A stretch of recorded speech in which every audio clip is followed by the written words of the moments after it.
Sabi nila, lahat daw ng tao nagkakamali sa buhay. Pero eto ang tanong ko sa inyo, mahal naming mga kakwentuhan. Kung may isang pagkakamali kayo sa buhay nyo na gusto nyong maitama, ano yun at bakit? At kung bibigyan ka ng pagkakataon na bumalik sa kahapon, ano ang gusto mong balikan? Paki-comment na lang po ang inyong mga sagot sa ibaba. At kung naiintriga kang malaman kung ano ang nangyari sa lalaking si Troy, tara na't sabay-sabay nating pakinggan ang kanyang kwento. Tahimik ang buong bahay nila Troy Salvador ng gabing yun. Ika-23 ng Disyembre. Isang araw bago sumapit ang Noche Buena. Maliit lang ang bahay nila sa Mandaluyong. Semento ang sahig, gawa sa lumang kahoy ang dingding, at ang tanging dekorasyon lang ay ilang parol na binili ng kanyang ina mula pa sa palengke.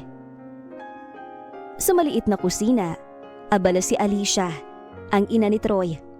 Habang nagbabalat siya ng patatas, nakangiti niyang inaawit ang paborito niyang kanta. Kahit paulit-ulit siyang inuubo. Habang si Troy naman ay nakahiga sa lumang sofa ng bahay habang naglalaro sa cellphone. At habang nag-i-scroll siya ng social media, dumating ang dalawang tawag mula sa messenger group ng barkada niya.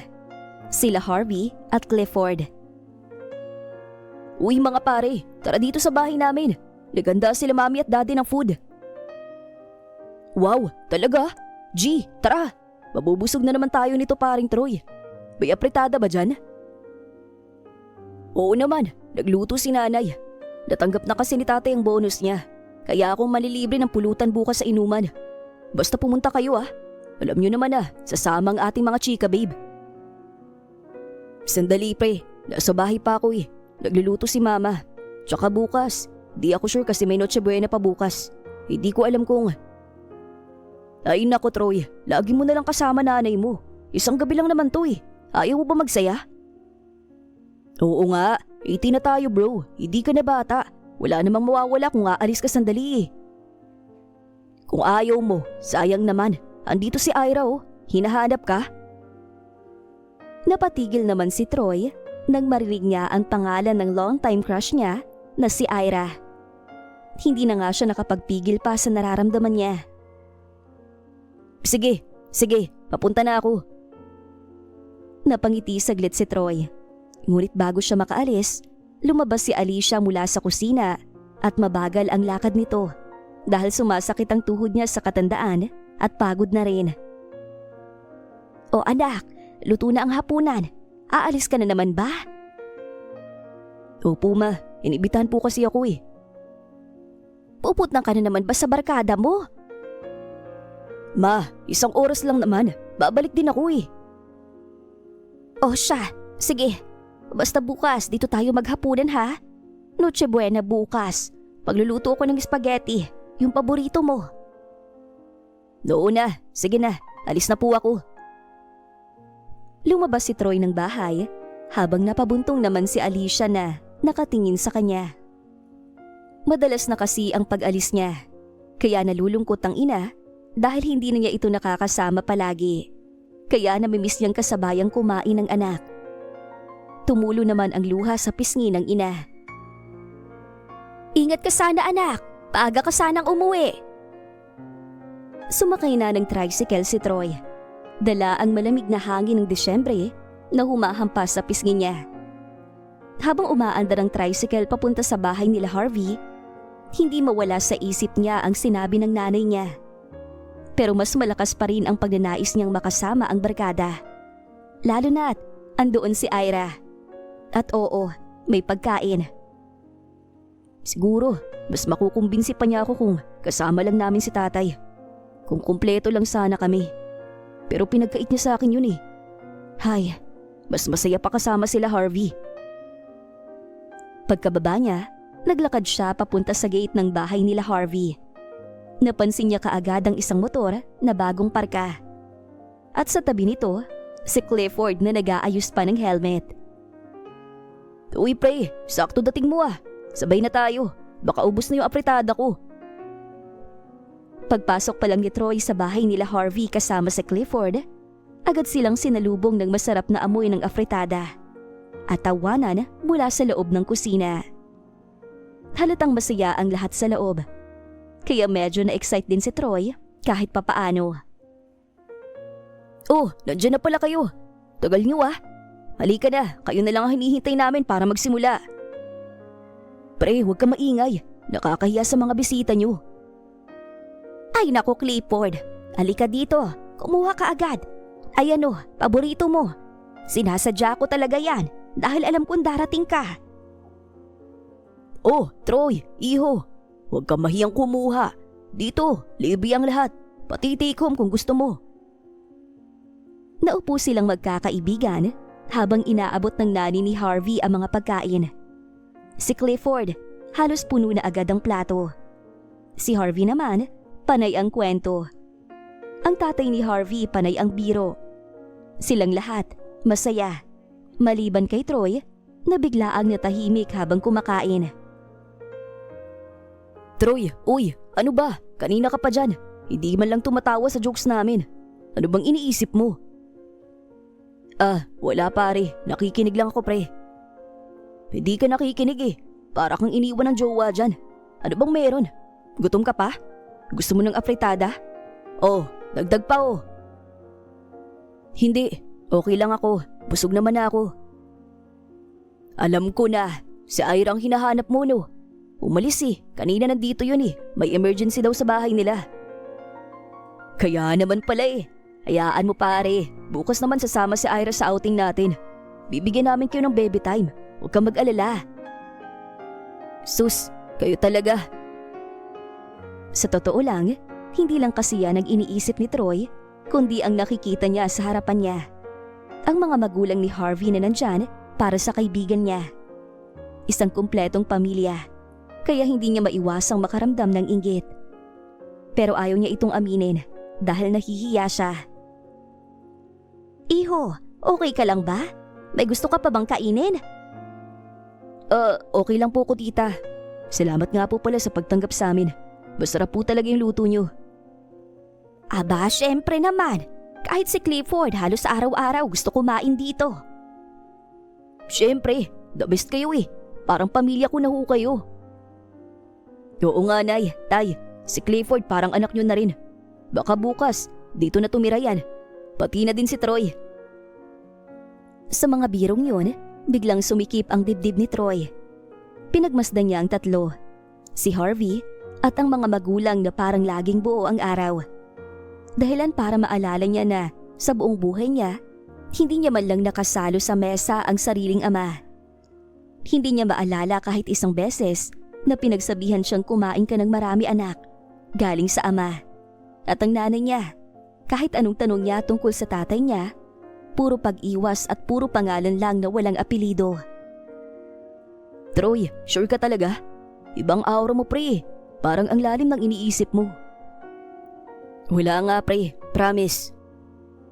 Pre, kung may problema ka, sabihin mo, baka may maipayo pa kami sa'yo. Napakagatlabi si Troy at umiling. Hindi niya kayang sabihin ang bigat na nararamdaman niya. Inggit, lungkot, galit, at tanong na hindi sinasagot ng nanay niya kahit ilang taon na ang lumipas. Sa gitna ng tawanan ng mesa, si Troy lang ang hindi makasabay. Ramdam niyang siya lang ang hindi buo sa isang gabing puno ng saya. Kaya habang kumikislap ang ilaw ng Christmas light sa sala, mas lalo niyang nararamdaman na may kulang sa buhay niya. Isang kulang na kahit gaano siyang ngumiti, hindi niya kayang itago. Mabuti pa, uminom na lang tayo. Akong bahala sa pulutan. Dito lang kayo, kuha lang ako ng beer sa ref. Ayun, sige, gusto namin yan ni Troy. Nagsimula na nga silang mag-inuman at magkwentuhan tungkol sa mga babae na gusto nila at iba't iba pang mga bagay. Pagkatapos nilang magpakasaya at mag-inuman, napansin ni Troy na gabi na pala. Huminga siya ng malalim at tumayo. Sige mga pre, kailangan ko na rin umuwi. Baka masermon na naman ako ni nanay. Aba, takot ka pala sa nanay mo eh. Hindi ako takot sa nanay ko. Gago ka ba? Uy, chill lang. Baka nakakalimutan mong nasa bahay ka namin. Alam mo pre, mabuti pa nga umuwi na tayo. Lasing na tayo eh. Sumakay ka na sa motor ko. Para hindi ka na mag-tricycle at mamasahe pa. O siya sige, umuwi na kayo mga pare. Chill lang paring Troy, nagbibiro lang ako eh. Pasensya na din pare. Salamat sa pag-imbita mo sa amin dito ah. Wala yun, basta bukas, tumuloy kayo ah. Magkita-kita na lang tayo sa resort. Sige pare, makakaasa ka. Sige, mag-iingat kayo. Sumakay si Troy sa likod ni Clifford. Ramdam ang malamig na hangin habang umaandar sila sa kalsada. Pinapawi ng motor ang kaba at lungkot ni Troy, kahit bahagya lang. Naramdaman naman niya ang pagkahilo habang si Clifford ay halata ring lasing dahil sa inuman. Pre, promise, safe ka dyan ah. Ayos lang to. Oo pre, sige, may tiwala naman ako sa iyo eh. Pagdating nila sa bahay ni Troy, nakabukas na ang pinto at nandoon ang kanyang ina, si Aling Alicia, na nakaabang sa labas.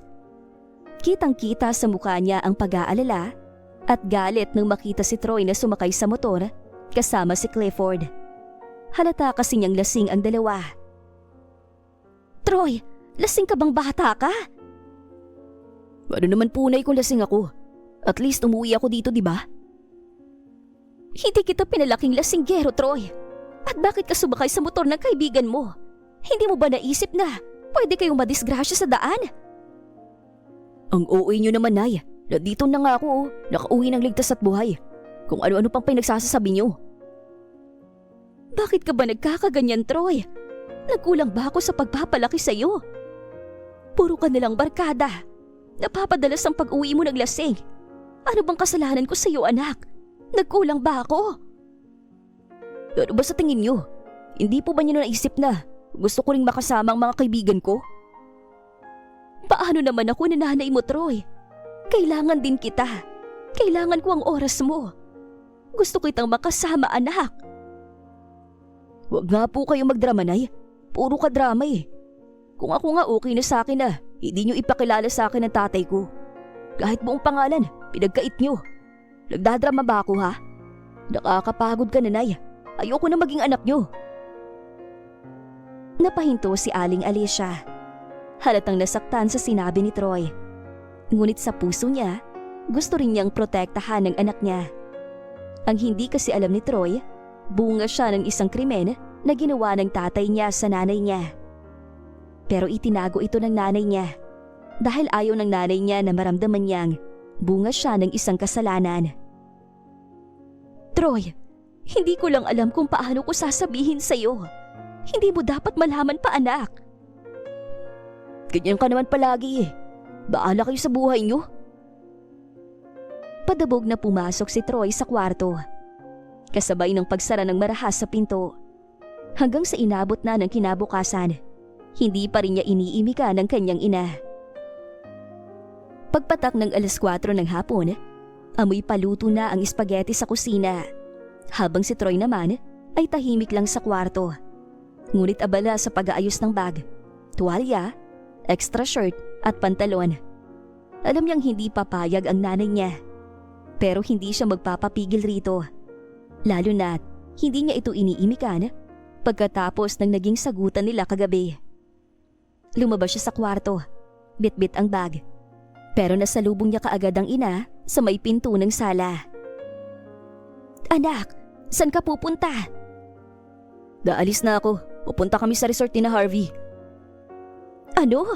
Anak, Noche Buena na mamaya. Nakapagluto na ako ng spaghetti tsaka fried chicken para mamaya. Huwag ka nang umalis, anak. Wala akong kasama mamaya sa pagsalubong ng Pasko. Kahit ngayong araw man lang, dumito ka muna.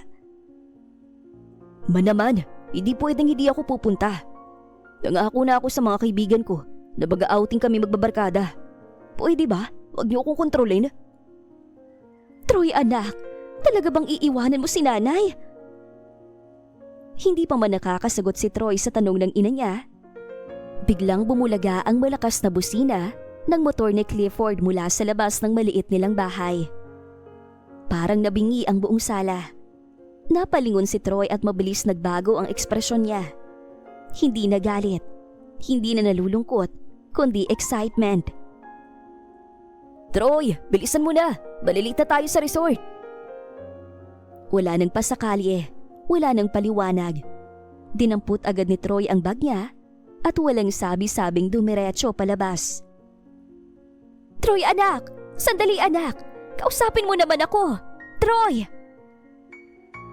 Pero hindi siya nilingon ng binata. Hindi man lang tumigil. Hindi man lang lumingon sa kanyang ina. Tuloy-tuloy siyang lumabas na parang hindi niya marinig ang nanginginig na boses nito. Troy anak! Huwag mo kong iwan ngayong Pasko! Dito tayo magnonoche buena anak! Pilit siyang hinabol ng ina.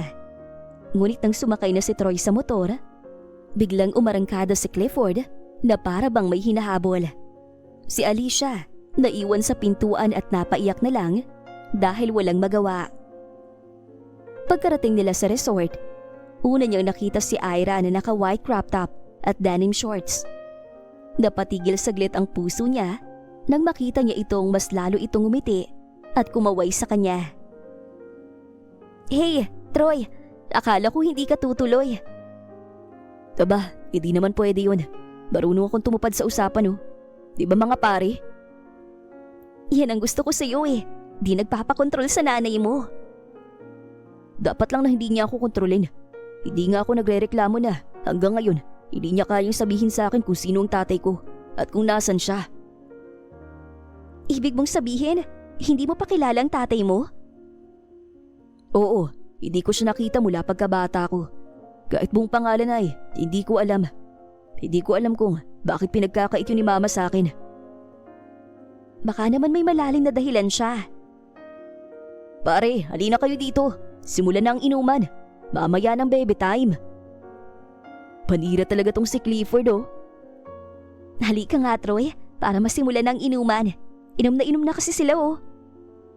Oo nga, tara na Ira.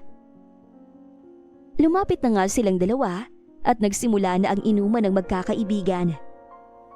Nagtawanan ang grupo kasama ang ilang mga babae. May hawak ng beer si Harvey habang nakapatong ang isang speaker sa mesa. Bumabanat ng malalakas na tugtugin. Gabi pa lang, pero parang madaling araw na ang vibes. Oh, ayan, kumpleto tayo ngayon. Shot na! Tagay ka pa pre! Ang saya ng araw na to pare! Ilang sandali pa, malakas na ang tama ng alak sa kanila. Lalo na kay Troy, kaya puro na lang sila sayawan. Habang tumatagal ang oras, mas napupuno ng tawanan. Tumitindi ang kantahan hanggang sa parehas na silang lasing na lasing.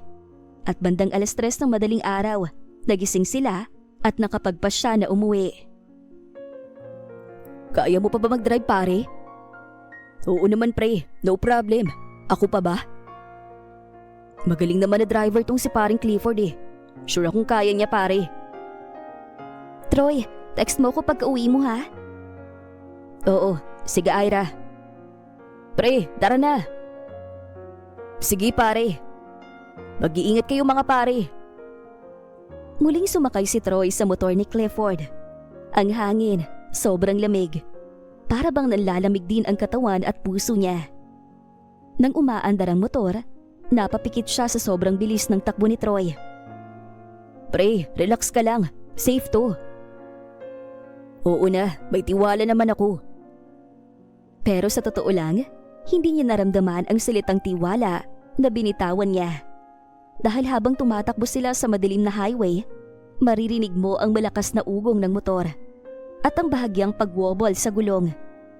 Si Clifford, madalas napapagalaw ang balikat na parang inaantok. Kung sober si Troy, baka nagdemand siyang mag-tricycle. Pero mas malakas ang tama ng alak sa kanya kesa sa instinct ng sariling kaligtasan. At doon na nga nangyari. Sa kalagitnaan ng biyahe sa madilim na kalsada, kung saan tanging poste ng ilaw ang nagbabantay, may biglang headlights galing sa kotseng mabilis ang takbo. At sa isang iglap, sumalpok ang kotse sa motor. Sobrang lakas ng impact ng pagkabangga, kaya tumilapon silang dalawa. Dumating ang mga tao at nagsigawan silang lahat. May nag-aabot ng tulong at may tumatawag ng ambulansya. Agad silang dinala ng ambulansya sa malapit na ospital. Pagmulat ng mata ni Troy, hindi kaagad niya naintindihan kung nasaan siya. Puting kisame, amoy alkohol, amoy dugo, may tumutunog na mga machine. At ang unang narinig niya ay ang pag-iyak ng kanyang ina sa harapan niya habang hawak ang kanyang kamay. Anak! Anak ko, Troy! Anak! Gising ka na! Salamat sa Diyos, anak! Naya? Pero bago pa man siya makapagsalita ng mas malinaw, napatingin siya pababa. Dahan-dahan, unti-unti. At doon niya nakita na wala na siyang paa mula tuhod pababa. Para siyang binuhusan ng kumukulong tubig. Nanlaki ang mata niya. Humigpit ang hawak sa kama at nanginginig ang buong katawan. Nay, nasan yung paa ko? Anak ko, anak, pasensya na anak. Patawad, patawad. Hindi lang luha ang bumagsak sa mukha ni Troy, pati ang paghinga niya. Parang nalaglag ang buong mundo sa balikat niya. Parang sinira ng tadhana ang kinabukasan niya sa isang iglap. Parang wala nang saysay ang lahat. Barkada, inuman, crush, gala, motor, at freedom. Walang natira. Siya lang at ang ina niyang hindi niya malang nayakap bago siya umalis. Nay, nasan yung paa ko? Nasa, Nay? Hindi siya makagalaw. Hindi siya makahinga. Hindi niya matanggap. Parang paulit-ulit na binibigkas ng utak niya na kung hindi ako umalis at kung pinakinggan niya lang sana ang kanyang ina. Pero huli na. Napahawak si Troy sa mukha niya. Nangihina. Si Alicia nakahawak sa kamay niya. Umiiyak ng parang wala na ring bukas. Anak, kahit anong mangyari, mahal kita. Mahal kita. Patawarin mo ako kung hindi ko nasabing hindi mo dapat malaman ang totoo. Patawarin mo ako kung hindi kita napigilan, anak ko. At sa unang pagkakataon, humagulhol siya. Hindi dahil sa sakit ng sugat, hindi dahil sa galit, hindi dahil sa alak, kundi dahil sa sobrang pagsisisi. Anak, anak ko, patawarin mo ako. Patawarin mo ako kung hindi kita napigilan, kung hindi ko nasabi ng tama. Ngunit para kay Troy, walang ibang sisisihin rito kundi siya. Sobrang tigas kasi ng ulo niya. Ang pagkaputol ng kanyang paa ang naging resulta ng kanyang maling desisyon. Nay, lahat ng to, kasalanan ko. Ako nang iwan sa'yo. Ako nagmatigas. Kung hindi lang sana ako umalis, kung hindi ko lang po kayo iniwan, hindi po mangyayari to. Patawarin niyo ako, Nay. Patawarin niyo ho ako. Anak ko, hindi mo kasalanan ang lahat. Ngunit si Troy ay hindi nakikinig. Ang isip niya ay paulit-ulit na binabalikan ng kanyang ginawa. Ang pagkakataong iniwan ng ina sa Noche Buena. Pagkatapos pala ng saya na yun, may kapalit palang pagdurusa. Hindi lang temporary, kundi habang buhay na dahil wala na siyang mga paa. Hindi ko na alam ang gagawin ko, Nay. Wala na akong paa. Wala na akong silbi. Anak, hindi pa nagtatapos ang buhay mo. Hindi porket wala ka ng paa, mawawalan ka na ng silbi at pag-asa. Marami ka pang magagawa. Minsan din akong nawalan. Minsan din akong pinagkaitan ng kinabukasan noon. Pero nang dumating ka, doon ko napagtanto na may silbi pa pala ako. May pag-asa pa pala akong mabuhay ng masaya. Ano pong nawala, Nay? Anong ibig yung sabihin na nawala sa inyo? Anak, ang tatay mo. Kaya hindi ko siya magawang ipakilala sa iyo. Dahil kinuha niya sa akin ang pangarap ko, ang kinabukasan ko, ang pagkababae ko. Hindi siya tulad ng inaasahan mo. Sinaktan niya ako. Pinilit niya ako. Kaya nabuntis ako. Ano, Nay? Ginahasa ka niya? Oo, anak. At alam ko, kaya gano'n na lang ang galit mo sa kanya. Patawarin mo ako. Kung gano'n, bunga ko ng isang kriminal? Anak, hindi. Sa katunayan, ikaw ang pinakamagandang nangyari sa buhay ko. Kaya ngayon, napagtanto ko na dapat ko nang patawarin ang tatay mo para makawala na ako sa galit at sakit na to. Maaari mang nawala sa akin ang pangarap kong makapagtapos ng pag-aaral at maging doktor. Naging anak naman kita. Nagkaroon naman ako ng poging anak na mahal ko. Hindi na napigilan pa ni Troy na humagulhol pagkatapos niyang malaman ang sinabi ng ina.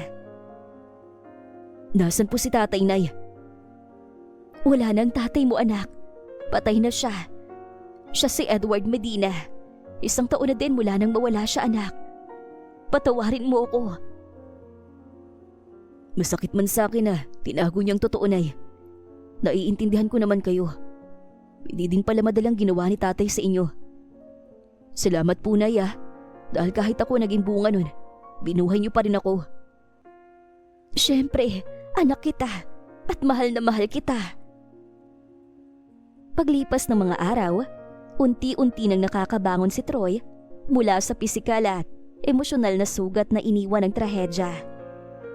Mahirap ang bawat umaga na walang mga paa.